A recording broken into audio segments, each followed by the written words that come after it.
आज के इस वीडियो में यूपी ट्रिपल एससी जीके में भारतीय संविधान का तीसरा भाग देखेंगे।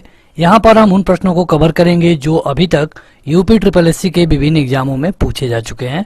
यह वीडियो यूपी ट्रिपल एससी के किसी भी एग्जाम के लिए बेहद महत्वपूर्ण होगी। अगर आप चाहते हैं इन प्रश्नों को टेस्ट के रूप में लेना तो आपको ये वाला ऐप डाउनलोड करना होगा, जिसका लिंक इस वीडियो के डिस्क्रिप्शन में और पहले कमेंट बॉक्स में मिल जाएगा। देखिए, इंडियन पॉलिटी के लिए तीसरा भाग है और इसके 2 पार्ट ऑलरेडी अपलोड है। उन्हें देखने के बाद ही इसे देखें। दोनों पार्ट आपको यूट्यूब के प्लेलिस्ट में या फिर एप्लीकेशन पे मिल जाएंगे। क्वेश्चन है कि उपराष्ट्रपति को अपना कार्यकाल समाप्त होने से पहले कौन हटा सकता है या फिर उनको हटाने का अधिकार किसके पास है। ये क्वेश्चन पूछा गया था राजस्व लेखपाल, जिसका एग्जाम हुआ है 13/9/2015 को इवनिंग शिफ्ट में। लेकिन अगर आप देखेंगे तो यहाँ विकल्पों को, मतलब कि राज्यसभा, सुप्रीम कोर्ट, राष्ट्रपति और लोकसभा, तो विकल्प को देखने के बाद आपको लगेगा कि ये क्वेश्चन थोड़ा सा गलत है। लेकिन जब ये क्वेश्चन उस समय पूछा गया था तो आपको कोई ना कोई उत्तर बताना ही था। तो यहाँ पे क्वेश्चन ये हो सकता था कि राष्ट्रपति को हटाने में ज्यादा अधिकार किसके पास है, तो ये होगा राज्यसभा। हालांकि जब आयोग के द्वारा इसकी आंसर की जारी की गई तो ऑप्शन ए को ही सही माना गया था। अब इसकी पूरी प्रक्रिया जानिए। अगर वाइस प्रेसिडेंट को हटाना है तो सबसे पहले उसको एक रिमूवल नोटिस देना होता है। रिमूवल नोटिस देने के 14 दिन बाद एक रेजुलेशन लाया जाएगा, मतलब कि एक प्रस्ताव लाया जाएगा। कहाँ पे? सबसे पहले राज्यसभा में। और राज्यसभा अगर उस प्रस्ताव को पास कर देता है तब उसे भेजा जाएगा लोकसभा में। तब अगर लोकसभा भी उसे पास कर दे तो इस तरह प्रेसिडेंट के सिग्नेचर होने के साथ ही वाइस प्रेसिडेंट को अपना पद छोड़ना पड़ेगा। यानी कि आप देखेंगे कि किसी एक, मतलब कि या तो लोकसभा या तो राज्यसभा या फिर प्रेसिडेंट, किसी एक व्यक्ति के पास पावर नहीं है उपराष्ट्रपति को हटाने का। संयुक्त रूप से पूरी संसद मिल करके उपराष्ट्रपति को हटा सकती है। लेकिन ये क्वेश्चन पूछा गया था तो इसका सही उत्तर था राज्यसभा। अगला क्वेश्चन है कि भारतीय संविधान के किस अनुच्छेद के तहत उपराष्ट्रपति का चुनाव होता है। अभी आपने देखा उनको हटाने की प्रक्रिया, लेकिन यहाँ पे ये पूछा गया है कि वो कौन सा आर्टिकल है जिसके तहत जो उपराष्ट्रपति हैं उनका चुनाव होता है। तो ये है आर्टिकल 63। आर्टिकल 63 के अनुसार कहा गया है कि भारत का एक उपराष्ट्रपति होगा। लेकिन अगर कहे कि चुनाव बताइए तो चुनाव होता है 66 के तहत। देखिए, आर्टिकल 63 में उपराष्ट्रपति के बारे में बताया गया है और आर्टिकल 66 में उनके चुनाव की प्रक्रिया के बारे में बताया गया है। ये क्वेश्चन ग्राम विकास अधिकारी 22/12/2018 के सेकंड शिफ्ट में पूछा गया था। भारत के प्रथम उपराष्ट्रपति कौन थे? ये क्वेश्चन वनरक्षक 11/12/2015 में पूछा गया था। Doctor Zakir Hussain, doctor S Radhakrishnan, V V Giri और बीडी जत्ती। 2 सेकंड होगा आपको अपना उत्तर बताने के लिए। तो देखिए, इनका नाम है डॉक्टर एस राधाकृष्णन। तो सबसे पहले हमारे डॉक्टर एस राधाकृष्णन उपराष्ट्रपति बने और जो डॉक्टर राजेंद्र प्रसाद थे वो राष्ट्रपति बने। अगर ये पूछ ले कि मतलब कि आप बीडी जत्ती क्या हैं, तो बीडी जत्ती हमारे भारत के ये 5वें उपराष्ट्रपति बने। और बीबी गिरी तो ये भारत के 4थे प्रेसिडेंट बने थे। और इसके अलावा अगर आप जाकिर हुसैन को देखेंगे तो ये 3रे प्रेसिडेंट बने थे। और इस क्वेश्चन में पूछा गया था पहला उपराष्ट्रपति। अगला है कि राज्यसभा में मनोनीत सदस्यों की संख्या कितनी हो सकती है। ग्राम विकास अधिकारी 22/12/2018 फर्स्ट शिफ्ट। देखिए, राज्यसभा में अधिकतम जो मेंबर होते हैं उनकी संख्या है 250 और कहा गया है कि 2026 तक ये संख्या इतना ही रहेगी। 2026 के बाद अगर पार्लियामेंट चाहे तो इसमें चेंज कर सकती है। यहाँ पे कहा गया मनोनीत सदस्यों की संख्या, तो ये होता है 12। राज्यसभा में 12 और लोकसभा में कितना? केवल 2। अगला है कि प्रत्येक 2 वर्ष के बाद राज्यसभा के कितने सदस्य गण सेवानिवृत्त हो जाते हैं। यह आपका ऑप्शन है, तुरंत अपना उत्तर कमेंट करके बताएं। लोअर सेकेंड री एग्जाम 28/7/19 में क्वेश्चन पूछा गया था, तो ये है 1/3। देखिए, जो राज्यसभा का मेंबर बनता है उसका कार्यकाल 6 साल का होता है। राज्यसभा का खुद का कोई कार्यकाल नहीं होता है, लेकिन जो इसका मेंबर बनेगा उसका टाइम पीरियड होगा 6 साल का। लेकिन ऐसा उसमें सिस्टम बनाया गया है कि हर दूसरे साल 1/3 लोग रिटायर होते रहते हैं। अगला है कि राज्यसभा का पदेन अध्यक्ष कौन होता है। आपके विकल्प है राष्ट्रपति, उपराष्ट्रपति, प्रधानमंत्री या फिर लोकसभा अध्यक्ष। क्वेश्चन पूछा गया था परिचालक 23/8/2015 में। तो देखिए ये हमेशा और हमेशा होता है उपराष्ट्रपति। जो भी व्यक्ति उपराष्ट्रपति होगा ये राज्यसभा का अध्यक्ष होगा, ऐसा रूल है। जैसे कि जो भी व्यक्ति प्रधानमंत्री होगा वो नीति आयोग का अध्यक्ष होगा, ऐसा रूल है। अगला है कि राज्यसभा सदस्यता के लिए न्यूनतम आयु कितनी है। न्यूनतम आयु कितनी है राज्यसभा सदस्यता के लिए, मतलब कि एक व्यक्ति को अगर राज्यसभा में जाना है तो कम से कम उम्र कितनी हो सकती है। ये हो सकती है 30 साल। ये भी क्वेश्चन वनरक्षक 11/12/2015 में पूछा गया था। देखिए एक क्वेश्चन यहाँ से थोड़ा अजीब सा पूछा जाता है। अगर ये पूछ ले कि राज्यसभा के लिए कितने अधिकतम उम्र सीमा कितनी है, कम से कम उम्र सीमा तो 30 साल, लेकिन इसी में एक व्यक्ति ऐसा होता है जिसकी कम से कम उम्र सीमा होती है 35 साल। वो कौन होता है? तो वो होता है राज्यसभा का अध्यक्ष यानी कि उपराष्ट्रपति। अगला है कि राज्यसभा का सदस्य बनने के लिए आवश्यक न्यूनतम आयु कितनी है। वही क्वेश्चन है लेकिन दूसरे एग्जाम में पूछा गया था लोअर सेकेंड में, तो यहाँ पर भी उसका वही उत्तर होगा 30 वर्ष। अगला है कि अगस्त 2018 राज्यसभा के अध्यक्ष कौन है। ये क्वेश्चन इस तरह पुराने क्वेश्चन आपसे पूछे जाते हैं कि अगस्त 2018 के अनुसार राज्यसभा के अध्यक्ष कौन है। इसी तरह पूछा जाएगा अगर आप 2020 में एग्जाम देने जा रहे हैं तो 2018 के अनुसार रेल मंत्री कौन है। तो आपको थोड़ा बहुत जानकारी पीछे का भी रखना पड़ेगा। तो ये है एम वेंकैया नायडू, उस समय थे, आज भी है मतलब ये। अगला है कि निम्न में से कौन सी राज्यसभा की शक्तियों में से एक है। यहाँ पे विकल्प है, अपना उत्तर कमेंट करके बताएं। तो देखिए एक एक को पढ़ेंगे। यह संघ सूची और समवर्ती सूची में शामिल मामलों पर कानून बनाता है, यह धन विधेयक या फिर गैर धन विधेयक पेश और लागू कर सकता है। देखिए राज्यसभा जो होता है ये गैर धन विधेयक पे तो इसका पावर है, लेकिन जो धन विधेयक है उस पे इसको ज्यादा पावर नहीं है, यानी कि पहला वाला विकल्प गलत होगा। यह कराधान, बजट और वार्षिक वित्तीय विवरणों के प्रस्ताव को मंजूरी देता है, ये भी गलत है क्योंकि सारे धन से रिलेटेड है, कराधान, बजट, वार्षिक वित्तीय। तो जो बजट वाला या फिर धन वाला विधेयक होता है इसमें राज्यसभा को ज्यादा पावर नहीं है। यह गैर धन विधेयकों पर विचार और अनुमोदन करता है तथा धन विधेयकों में संशोधन का सुझाव देता है। तो ये वाला आपका ऑप्शन सही होगा। ये क्वेश्चन पूछा गया था राज्य मंडी परिषद 30/5/2019 के पहले शिफ्ट में। भारत विश्व का विशालतम लोकतांत्रिक प्रजातंत्र है, इसकी प्रथम लोकसभा कब आयोजित की गई थी। आपके विकल्प आपके स्क्रीन पर है। क्वेश्चन पूछा गया था अमीन परीक्षा 14/8/16 पेपर 1 में। यहाँ पे आपको बताना है कि कब। तो ये हुआ था 13 मई 1952 को।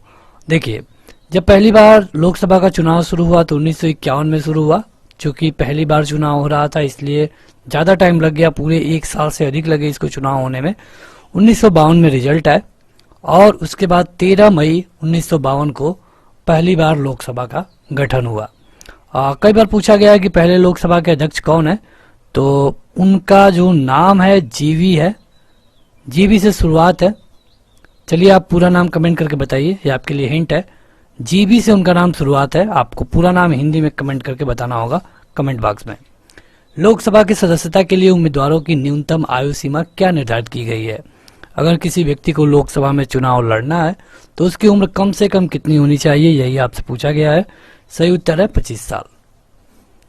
लोकसभा 25 साल, राज्यसभा 30 साल, प्रेसिडेंट, वाइस प्रेसिडेंट या फिर गवर्नर 35 साल।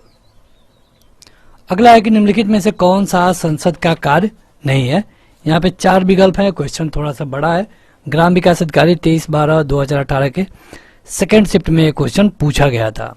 तो एक एक को पढ़ते हैं। संसद जो कानून बनाने और वित्तीय कार्य करती है, धन, बिल और बजटीय कार्य। इसके अलावा यह कार्यकारी को भी नियंत्रित करती है और इसकी जवाबदेही सुनिश्चित करती है। तो ये तो संसद करता ही करता है। यहाँ पे ध्यान रखिए, बताना है कि कौन सा कार्य नहीं है।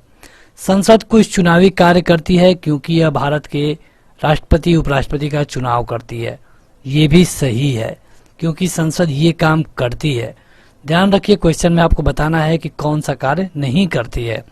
संसद में संविधान यानी कि संशोधन शक्ति में परिवर्तनों पर चर्चा करने और लागू करने का अधिकार है, तो ये भी संसद में होता है।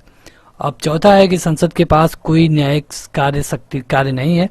राष्ट्रपति, उपराष्ट्रपति और सुप्रीम कोर्ट और उच्च न्यायालयों के न्यायाधीशों को हटाने के लिए मंत्रियों की परिषद जिम्मेदार होती है।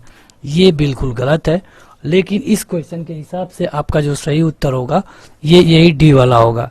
ठीक है, क्योंकि यहाँ पे कहा गया था कि इनमें से कौन है जो कि संसद का कार्य नहीं है, यानी कि आपका डी वाला ऑप्शन सही होगा। और ये क्वेश्चन पूछा गया था ग्राम विकास अधिकारी 23/12/2018 में। अगला है कि लोकसभा या विधानसभा चुनाव में खड़े होने के लिए उम्मीदवार की आयु कम से कम कितनी वर्ष होनी चाहिए। यहाँ पे आपके विकल्प है। ये पूछा गया था राज्य मंडी परिषद 30/5/2019 के पहले शिफ्ट में।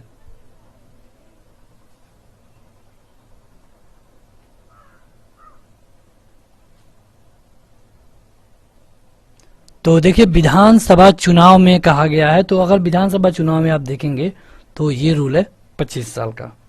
25 साल का रूल है विधानसभा के चुनाव में। अगला है कि लोकसभा चुनाव के लिए उम्मीदवार बनने की न्यूनतम आयु सीमा कितनी है। अब तो आपने विधानसभा में बताया, अब आपको लोकसभा में बताना है। तो अभी ये क्वेश्चन पूछा गया था, तो लोकसभा में क्या है 25 साल। अगला है कि लोकसभा में शून्यकाल की अवधि अधिक से अधिक कितना हो सकती है। जो शून्यकाल होता है, सुना होगा आपने, क्वेश्चन सेशन होता है, एक शून्यकाल होता है।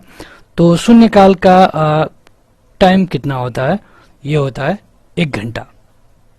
देखिए शून्यकाल जो है ये शुरू किया गया था लगभग 1962 में, और इसमें क्या है कि कोई भी लोकहित का जो महत्वपूर्ण मामला है उसको उठाने की इसमें परमिशन मिलती है। अगला है कि शून्यकाल का अर्थ क्या है। ये क्वेश्चन राजस्व निरीक्षक 17/7/2016 के पहले पेपर में पूछा गया था। अभी आप देख रहे थे शून्यकाल, तो शून्यकाल का मतलब होता क्या है। तो अभी हमने आपको बताया कि जब भी कोई अति महत्वपूर्ण विषय पर चर्चा करना हो तो हम शून्यकाल में उसको उठा सकते हैं। अगला है कि लोकसभा में सदस्यों द्वारा निजी विधेयक पेश करने की सूचना अवधि क्या है। विधान भवन रक्षक 2/12/2018 सेकेंड शिफ्ट में क्वेश्चन पूछा गया था।